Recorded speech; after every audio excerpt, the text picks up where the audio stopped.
This came out of nowhere. No one expected this to land at Wrigley Field. Chicago Cubs are in the pennant race till injuries kind of dinged them up the second half of the season. Removed David Ross as their manager. All types of insinuations that David Ross just struggled really badly in his relationships with his players.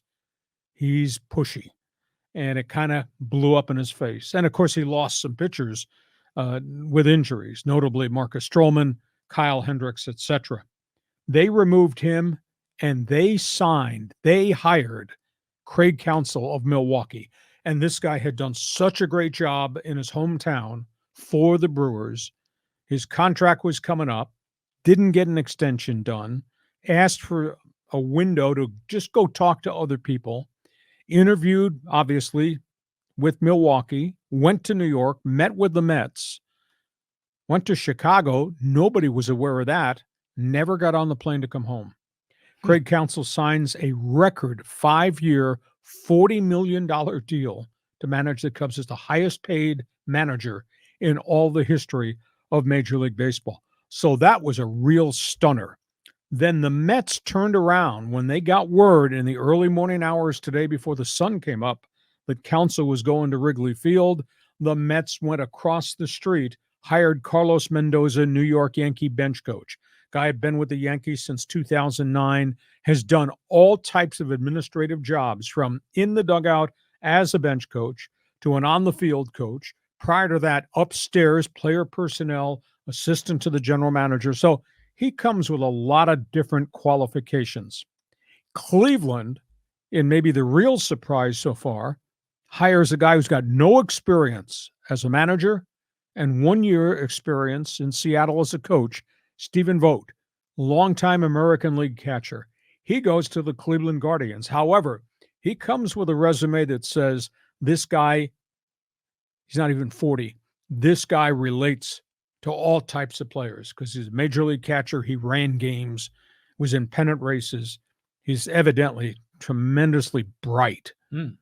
So Cleveland, bit of a surprise, they get Stephen Vogt. In Houston, which has the opening with Dusty Baker's retirement a week ago, Dusty met with Jim Crane. Dusty told them the guy you need to hire was in our dugout this year, Joe Espada. They're meeting with Espada as we talk on our Monday bonus podcast. I would assume if Dusty carries clout in that front office, because they're going to bring him in for some type of baseball job now that he's retired, Espada's probably there. So there we are. You got a Brewers job that's now open because Counsell's gone. You got the Angels that are moving at snail's pace, just don't seem to be moving on any big names, a.k.a. Buck Showalter. And you got the Padres situation out there right now. So I'm not sure who's going to move next, but these three things filled like snap of the fingers. Couldn't believe it happened so quick, and really surprised Counsell to Wrigley Field. Yeah, that was a shocker. You know, I was talking with Steve, one of our listeners, and he was saying that he thought David Ross might have been blindsided by this whole thing. You know, did he even get notice that he was fired? I mean, how did this go down? Well, I'm sure they told him either last night or in the early morning hours today. But the rumors were a rift, that thing was falling apart in Chicago, and he kind of lost the team emotionally. Oh. Now, the team had a lot of setbacks. They had a lot of injuries, and that really hurt them a great deal. They had problems with the pitching staff, and they ran out of arms because there were arms they had that pitched so well, led by Marcus Stroman, just totally disappeared.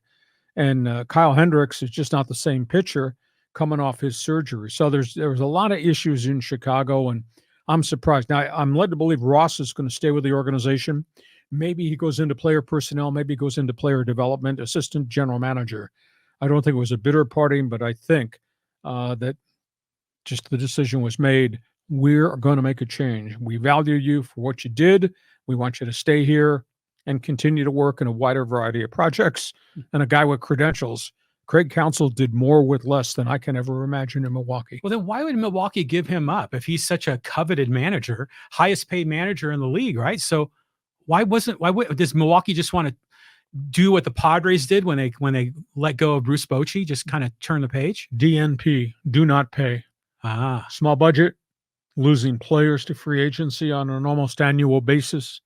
I mean, he met with them multiple times. And again, you have to understand, he's a Wisconsin guy. Yeah. And he just elected, okay, I'm going to be a free agent. I will check the marketplace. So I was a little surprised, but sometimes you need to make a change because they're going to run their franchise the way they run their franchise, and that means they're holding on to every dollar possible. Right. So I think the Cubs got themselves a really good guy because he's got a really good reputation around baseball. Does this remind you of the time when Joe Madden went to the Cubs? Because that one happened quickly. And I remember there was one of the Padres coaches that was the manager there. He lasted 1 year and he was booted right away. Yeah. As soon as Madden became available. Well, they kind of, I guess they move in the shadows. They move quickly, though, when they want what they want because they got money. It's Wrigleyville. It's Chicago Cubs baseball.